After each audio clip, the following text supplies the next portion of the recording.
Pemirsa, tentunya masih bersama dengan kami dalam Berita Lampung. Bagi Anda yang baru saja bergabung, kami akan menyajikan kembali berita utama pada pagi hari ini.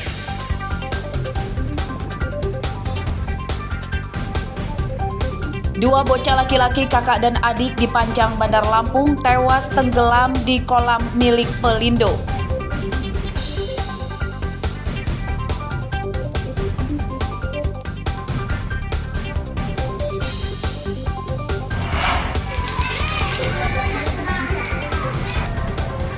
Dinas Pendidikan dan Kebudayaan Bandar Lampung mengeluarkan peraturan larangan bermain lato-lato di sekolah.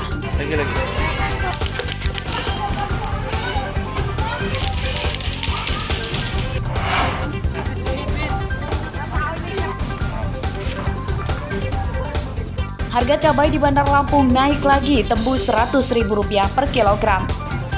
Kalau kan rata-rata di kabupaten ini rata-rata ya Mbak, rata-rata mancing di sawah ya kan, isinya kan, mancing di sawah kan.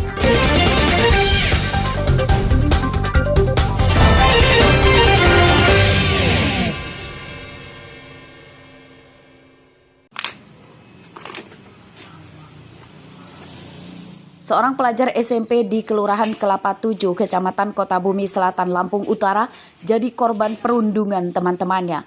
Korban berinisial AN menderita luka lebam di kepala, lengan, dan kaki. Perundungan itu terjadi di asrama sekolah. Rabu siang, keluarga yang didampingi pamong dan polisi mendatangi sekolah AN. Mereka meminta pertanggungjawaban atas kejadian tersebut dan meminta pihak sekolah lebih ketat mengawasi para muridnya di sekolah maupun yang tinggal di asrama.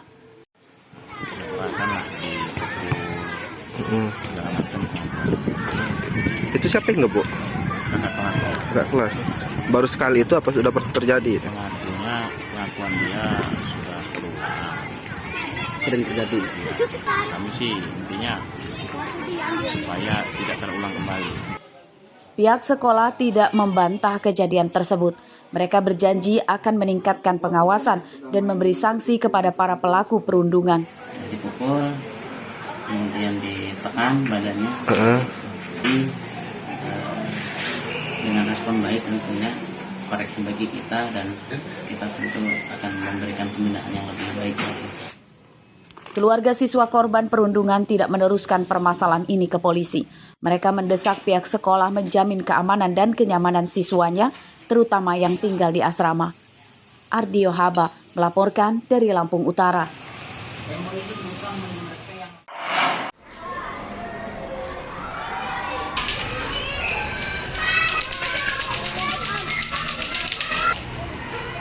Karena dianggap membahayakan hingga mengganggu kegiatan pembelajaran, Dinas Pendidikan dan Kebudayaan Kota Bandar Lampung melarang para murid membawa mainan lato-lato ke sekolah. Aturan tersebut berlaku di semua SD dan SMP di Bandar Lampung. Salah satu yang memberlakukan peraturan itu adalah Sekolah Dasar Negeri 1 Gulak Galik, Kecamatan Teluk Betung Utara. Menurut pihak sekolah, mainan itu kini banyak digemari anak-anak. Namun bola lato-lato yang keras itu membahayakan bagi yang memainkannya maupun orang di sekitarnya. Di SD Negeri 1 Golak Galik sudah pernah terjadi peristiwa kaca jendela kelas pecah terkena lato-lato. Pihak sekolah akan tegas menyita mainan itu jika siswanya kedapatan membawa lato-lato ke sekolah. Mainan lato-lato itu menurut kami untuk motorik mungkin ada, cuman untuk ke dunia pendidikannya nggak ada. Dan itu memang sangat membahayakan karena memang sudah banyak kasus-kasusnya juga yang mereka kena kawannya atau misalnya yang pecah-pecah kan gitu gara-gara lato-lato. Jadi khusus untuk di sekolah kami melarang anak-anak membawa lato-lato, apalagi itu lato-lato itu dibawa dipermainkan di kelas.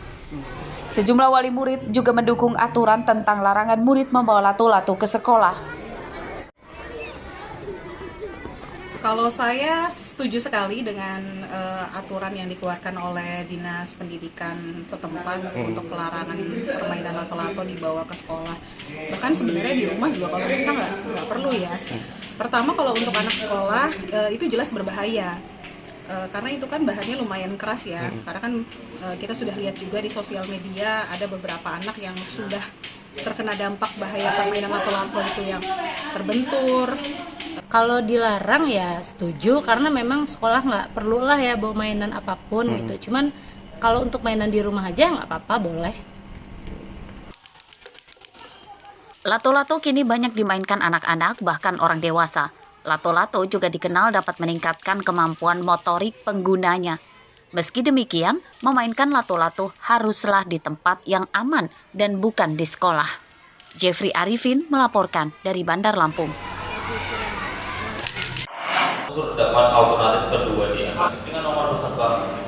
Terdakwa Andi Desviandi dituntut jaksa hukuman 2 tahun penjara dan denda 200 juta rupiah, subsidiar 2 bulan penjara. Tuntutan ini disampaikan jaksa KPK dalam persidangan kasus korupsi penerimaan mahasiswa baru Universitas Lampung atau UNILA dari jalur mandiri di Pengadilan Negeri Tanjung Karang, Bandar Lampung, Rabu siang.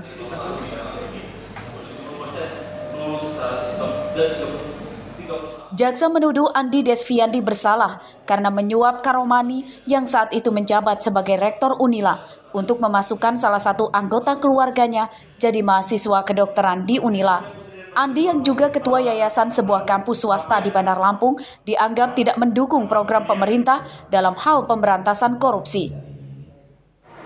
Pak Andi Desviandi ini terbukti bersalah melakukan tindak pidana korupsi, melakukan penyuapan kepada Pak Karomani selaku rektor UNILA.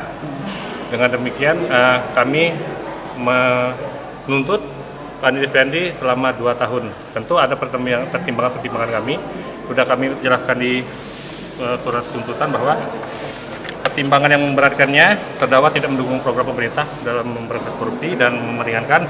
Terdakwa mempunyai tanggungan keluarga, berlaku sopan dan menghargai persidangan dan belum pernah dihukum sebelumnya.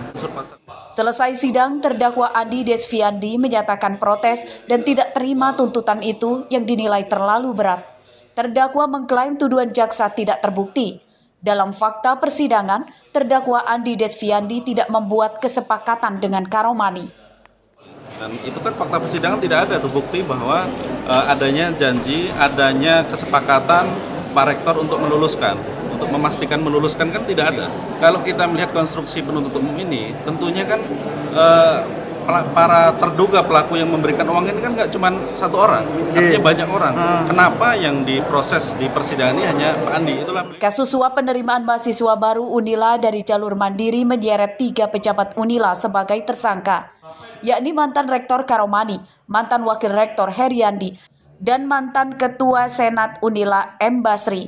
Ketiganya kini ditahan di Rutan Kelas 1 Bandar Lampung menunggu jadwal persidangan. Arsadi Saputra melaporkan dari Bandar Lampung.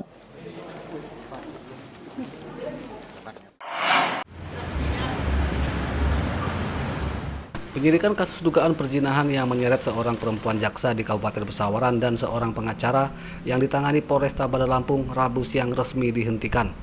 Ini setelah laporan sekaligus suami jaksa berinisial MNH mencabut laporannya di Polresta. Kasat Reskrim Polresta Bandar Lampung, Kompol Denis Arya Putra mengatakan bahwa pelapor dan terlapor sepakat berdamai dan menyelesaikan permasalahan itu secara kekeluargaan. Dapat dicabut oleh pelapornya. Untuk itu sekarang kami melengkapi berkas terkait masalah pencabutan itu, nanti akan melakukan gelar perkara untuk menghentikan penyelidikan terkait dugaan tindak pidana 284 KUHP tersebut. Kasus dugaan perzinahan seorang jaksa yang menjabat sebagai Kasipidum Kejari Pesawaran dengan seorang pengacara itu bermula saat keduanya digerebek sedang berduaan di kamar sebuah hotel di Bandar Lampung pada malam pergantian tahun baru lalu. Jaksa itu digerebek oleh suaminya dan dibawa ke Mapolresta Bandar Lampung. Robi Laste melaporkan dari Bandar Lampung. Bang, siap bang.